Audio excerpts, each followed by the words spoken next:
کبھی کاٹ سکے گا؟ مالا سمجھتی تھی کہ معاف کرنے سے انسان ہیل ہو جاتا ہے۔ شاید وہ یہ بھی سمجھتی تھی کہ نئے رشتے میں جانے سے پہلے انسان کا ہیل ہونا ضروری ہے، لیکن ایسا کچھ نہیں تھا۔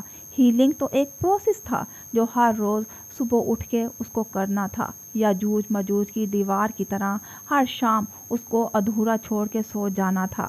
ہر نیا دن اپنے ساتھ ایک دفعہ پھر بہت سا ٹراما لاتا تھا۔ یہ ہر روز کی مشق تھی، اور بالآخر وہ اس کو مالا کے ساتھ کرنے جا رہا تھا۔ وہ اب حلال اور بدر کے ساتھ گھٹنوں کے بل اس سستے کارپٹ پہ بیٹھی تھی، مسکرا کے وہ کچھ کہہ رہی تھی۔ چھوٹے بالوں کی اونچی پونی بنائے اس کا سر دائیں بائیں ہلنے سے پونی بار بار جھولتی تھی۔ وہ خوش تھی۔ ماہر گھونٹ بھرتے ہوئے خاموشی اور اطمینان سے اسے دیکھے گیا۔ دفتر کچھ تھا جس نے اسے چونکایا۔ بدر بلاکس بناتے بناتے چہرہ اٹھا کر دیکھنے لگا تھا۔ لاؤنج کی LCD کو مالا نے ایک ڈیجیٹل فوٹو فریم کے ساتھ کنیکٹ کر کے ماہی اور اس کے بچوں اور بدر کی تصاویر کا سلائیڈ شو لگا رکھا تھا۔ یہ سلائیڈ شو کافی دیر سے چل رہا تھا اور کسی کی توجہ اس طرف نہ تھی۔ اس نے دیکھا تھا کہ اکثر وہ گھر میں دائیں بائیں تصاویر لگا لیتی۔ شاید وہ چاہتی تھی کہ اس کا بچہ اپنے کزنز اور رشتوں کو پہچانے، لیکن نہ جانے کیا ہوا تھا کہ سلائیڈ شو ختم ہو کے کوئی دوسرا سلائیڈ شو شروع ہو چکا تھا۔ شاید مالا کے آئی کلاؤڈز کی تصویروں کا ڈیٹا تھا جو اس کا فون خود سے اس کو دکھا رہا تھا، کیونکہ سکرین پہ نظر آتی تصویر مالا اور زیاد کی تھی۔ مالدیو میں برسوں پہلے وہ دونوں ساتھ بیٹھے ہوئے تھے۔ وہ کچھ کہہ رہا تھا اور وہ ہنس رہی تھی۔ ماہر نے چونک کے مالا کو دیکھا۔ وہ مسکرا کے کچھ کہتے ہوئے بدر کو دیکھ رہی تھی۔ پھر اس کی نگاہوں کا تعاقب کیا تو دیکھا بدر سکرین پہ رکی تصویر کو دیکھے جا رہا تھا۔ شاید وہ اپنی ماں کے ساتھ نظر آتے اس اجنبی شخص کو حیران ہو کے دیکھ رہا تھا۔ ماہر صرف اس کا چہرہ دیکھ رہا تھا۔ سکرین اس کے لیے اہمیت نہیں رکھتی تھی، نہ ہی وہ تصویر۔ وہ صرف مالا کا چہرہ دیکھ رہا تھا۔ مالا کی نگاہ سکرین پہ پڑی تو اس نے گہری سانس لی۔ چہرے پہ کوئی تاثر نہ آیا۔ اس نے بازو لمبا کر کے انگلی سے سکرین کی طرف اشارہ کیا اور بدر کے کان کے قریب جھکی۔ وہ یہاں سے ان کی آوازیں نہیں سن سکتا تھا، مگر وہ اس کے ہونٹ پڑھ سکتا تھا۔ وہ انگریزی میں کہہ رہی تھی، "دس مین از یور فادر"، اور وہ اس بات کو بار بار دہرا رہی تھی۔ بدر کو ذہن میں رجسٹر ہو یا نہیں، اس نے سر واپس بلاکس پہ جھکا لیا۔ ماہر کو لگا تھا کہ شاید وہ عجیب اوکورڈ محسوس کرے گا، لیکن وہ ایسا کچھ نہیں ہوا۔ وہ تحفظ کا احساس جو وہ اس کو اغوا میں دے چکی تھی، کوئی بھی چیز اس کو زائل نہیں کر سکتی تھی۔ کچھ چیزیں حقیقت تھی، جیسا کہ زیاد بدر کا باپ تھا۔ انگلی سے سکرین کی طرف اشارہ کرتی مالا کی نگاہ اس پہ پڑی، پھر اس نے بازو نیچے کیا اور مسکرا دی۔ ماہر نے مسکرا کے سر کو اس بات میں خام دیا، انسان اپنا ماضی نہیں بدل سکتا، اس سے بھاگنے کا کوئی فائدہ نہیں تھا۔ اس نے سوچا کہ وہ بھی ان کے ساتھ جا کے بیٹھے۔ تبھی فون بجنے لگا۔ ماہر نے ان تینوں کو کارپٹ پہ بیٹھے دیکھتے ہوئے فون کان سے لگایا۔ "سر، ضیاء سلطان جس بار میں جاتا ہے ہمیں اس کا پتہ معلوم ہو گیا ہے۔ ماہر فرید کے تمام اعصاب جیسے ساکت ہو گئے۔ عمار کہہ رہا تھا، "مالک بے چاہتے ہیں کہ ہم اس کو وہیں پہ ختم کر دیں۔ بارستہ کی جگہ ہمارا آدمی اس کی ڈرنک میں کچھ ملا دے گا، ایسا خاموش زہر جس سے علامتیں ہارٹ اٹیک کی آئیں گی۔ وٹ؟ وہ ویسے بھی ایک ناپسندیدہ شخص ہے۔ اس کے مرنے کا کسی کو افسوس نہیں ہوگا، نہ ہی کسی کو اس شہر میں اس کی کمی محسوس ہوگی۔ اگر ہمیں یہ کام کرنا ہے تو ہمیں ابھی کرنا ہے، اگلے 1 گھنٹے کے دوران، کیونکہ اگر وہ یہاں سے چلا گیا تو معلوم نہیں وہ دوبارہ آئے یا نہیں۔ تم لوگ ایسا کچھ نہیں کرو گے۔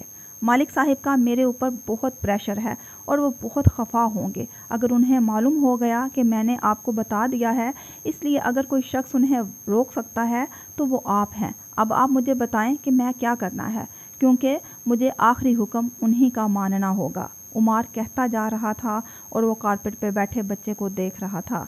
بچہ تصویر سے بے نیاز واپس اپنے بلاک کی طرف متوجہ ہو گیا تھا۔ مالا اس کے سر پر ہاتھ پھیرتی مسکرا کے کچھ بتا رہی تھی۔ بچے نے صرف سر اس بات میں ہلایا۔ وہ مگن سا چھوٹے چھوٹے ہاتھوں سے ایک بلاک کو دوسرے پہ رکھ رہا تھا۔ "سر آپ بتائیں کیا کرنا ہے؟ کسی کو اس شہر میں ضیاء سلطان کی کمی محسوس نہیں ہوگی۔ کسی کو اس شہر میں ضیاء سلطان کی کمی محسوس نہیں ہوگی۔ کسی کو اس شہر میں زیاد سلطان کی کمی محسوس نہیں ہوگی۔ تم وہی رکو، میں آ رہا ہوں۔ میرے آنے سے پہلے کچھ مت کرنا۔ وہ فون تیزی سے نیچے کرتے ہوئے دروازے کی طرف بڑھا۔ دور بیٹھی کشمالہ نے تعجب سے چہرہ اٹھا کے اسے دیکھا۔ وہ جبراً مسکرا کے جلدی جلدی معذرت کرتا باہر کو بھاگا تھا۔ اسے مالک کو روکنا تھا، وہ قاتل نہیں تھا اور ایک بچے سے اس کا باپ نہیں چھین سکتا تھا۔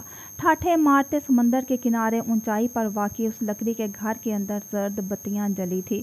مالک فرید بیڈ پر نیم دراز تھے، چند نالیاں ان کے ہاتھوں میں پیوست تھی۔ چہرہ مزید نحیف ہو چکا تھا، البتہ اس پہ غصہ ویسا ہی تھا جیسا ماہر نے ساری عمر دیکھا تھا۔ عمار ہاتھ باندھے ایک طرف کھڑا تھا، ایسے کہ اس کا سانس رکا ہوا تھا۔ نگاہیں ٹینس بال کی طرح ماہر سے مالک پہ جاتی، جو کن پٹی مسلتا دائیں بائیں ٹہل رہا تھا۔ دفتن وہ رکا، مڑ کے مالک کو دیکھا۔ وہ مالا کے بچے کا باپ ہے، میں اس کو نہیں مار سکتا، میں قاتل نہیں ہوں۔ عبد المالک فرید کے ماتھے کے بال گہرے ہوئے۔ وہ اس شہر سے نہیں جائے گا تمہیں مارے بنا۔ تمہیں اتنی سی بات سمجھ میں کیوں نہیں آتی؟ ان کی آنکھیں غصے سے سرخ تھی۔ ماہر بیڈ تک آیا، اس کے قریب بیٹھا۔ مالک، اس کی آواز دھیمی تھی اور وہ اس کی آنکھوں میں دیکھ رہا تھا۔ میری زندگی جتنی لکھی ہے اس سے ایک دن نہ بھر سکتی ہے نہ کم ہو سکتی ہے، لیکن میں کسی کا خون اپنے ہاتھ پہ لے کر نہیں مرنا چاہتا۔ وہ ایک قاتل ہے، اس نے بہت سے لوگوں کو مارا ہے اور میں تمہیں نہیں کہہ رہا کہ تم اس کو مارو، یہ گناہ میرے سر سہی۔ میرا تو ویسے بھی وقت ختم ہو چکا ہے، کسی کو معلوم بھی ہو جائے تو مجھے فرق نہیں پڑتا۔ ان کی آواز درست تھی، بیزار، غصے میں، بار بار عمار کو دیکھتے جیسے کچا کھا جانا چاہتے ہوں۔ میں تمہیں یہ نہیں کرنے دے سکتا، میں بدر کے باپ کو نہیں مار سکتا۔ اگر تم نے زندگی مالا کے ساتھ گزارنے کا فیصلہ کر لیا ہے تو اس بچے کے باپ تم ہوگے، تم اس کو پالو گے، تم اس کا خیال کرو گے، تم ہمیشہ اس کے ساتھ ہوگے۔ وہ اس بچے کی زندگی میں صرف زہر گھولے گا، وہ خطرناک انسان ہے، وہ کبھی مالا اور بدر کو سکون سے نہیں رہنے دے گا۔ مالک کی غصے سے کانپتی آواز میں جیسے منت تھی۔ ماہر نے سر دائیں بائیں ہلایا۔ نہیں، میں اس بچے کی ساری زندگی حفاظت کروں گا، میں اس کا خیال کروں گا اور ہر وہ کام کروں گا جو کسی باپ کو کرنا چاہیے، لیکن مالک، وہ میرا بچہ نہیں ہے، اس کا باپ ضیاء سلطان ہی ہے اور کسی بچے سے اس کے باپ کو چھپایا نہیں جا سکتا۔ میں اس گلٹ کے ساتھ نہیں رہ سکوں گا، میں نے اس بچے کے باپ کو مارا ہے۔ ضیاء سلطان کسی ٹرک کے نیچے آ کر مر جائے مجھے پرواہ نہیں، لیکن میرے ہاتھ پہ یا تمہارے ہاتھ پہ اس کا پلیت خون نہیں لگے گا۔ ماہر، بدر اس کا بیٹا ہے مالک، اور تم میرے بیٹے ہو، میں تمہیں اس بچے کے پیچھے نہیں کھو سکتا۔ ان کی آواز کانپی تھی، وہ چند لمحے سانس نہیں لے سکا۔ عبد المالک فرید کی بوڑھی آنکھوں میں نمی تھی، خوف تھا، بے بسی تھی۔ یہ سب اس نے عرصے بعد وہاں دیکھا تھا۔ اس نے دھیرے سے اپنا ہاتھ مالک کے اس تخوانی کمزور ہاتھ پر رکھا جس میں جگہ جگہ سوئیاں پیوست ہونے سے نیل پڑے تھے۔ تم مجھے نہیں کھو گے، لیکن اگر تم نے مجھے قاتل بنا دیا تو میں خود کو کھو دوں گا۔ مالک فرید نے گہری سانس لی۔ یہ بہت آسان تھا ماہر، اس سے اچھا موقع ہمارے پاس نہیں ہوگا۔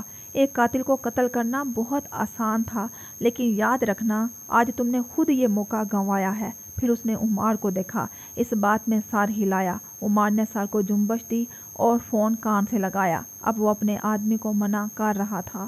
وہ لوگ ضیاء سلطان کو نہیں چھوئیں گے، یہ طے ہو چکا تھا۔ تم میری وجہ سے ضیاء کو نہیں مارو گے۔ مالک، مجھ سے وعدہ کرو۔ ماہر کو اس پہ اعتبار نہیں تھا، وہ اس کی آنکھوں میں دیکھ کر اس کے ہاتھ پہ ہاتھ رکھے کہہ رہا تھا۔ مالک نے بے زاری سے ہاتھ چھڑایا۔ میں جھوٹ نہیں بولتا، جب کہا ہے تمہارے لیے اس کو نہیں ماروں گا تو نہیں ماروں گا۔ جاؤ، مجھے ریسٹ کرنے دو۔ اب کہنے کے لیے کچھ نہیں بچا تھا۔ کتنے ہی لمحے گزر گئے۔ عمار اور ماہر آہستہ آہستہ کمروں سے نکل گئے، بتیاں بجھ گئی، گھر خاموش ہو گیا اور اپنے کمرے میں بیٹھی زارا دھیرے سے باہر نکلی۔ وہ ننگے پیر تھی، لکڑی کے گھر کی ڈرائی وال سے آوازیں صاف اندر باہر سنائی دیتی تھی۔ اسے معلوم تھا اس نے کیا کرنا ہے۔ اس نے آہستہ سے باپ کے کمرے کا دروازہ کھولا۔ ہلکی سی چڑچڑاہٹ سنائی دی، البتہ وہ جانتی تھی کہ مالک فرید اس وقت نیند کی دوا لے کے سوتے ہیں، ان کا جاگنا ناممکن تھا۔ وہ بلی کی چال چلتی ان کی سائڈ ٹیبل تک آئی، چارجنگ پہ لگا فون اتارا۔ اپنے باپ کا پاسورڈ کوڈ ہر بیٹی کی طرح اس کو معلوم تھا۔ وہی کھڑے کھڑے فون کھولا، عمار کی چیٹ کھولی، وہ ہوٹل جہاں زیاد رہ رہا تھا، وہ بار جہاں وہ آتا تھا اور وہ اوقات جن میں وہ آتا تھا،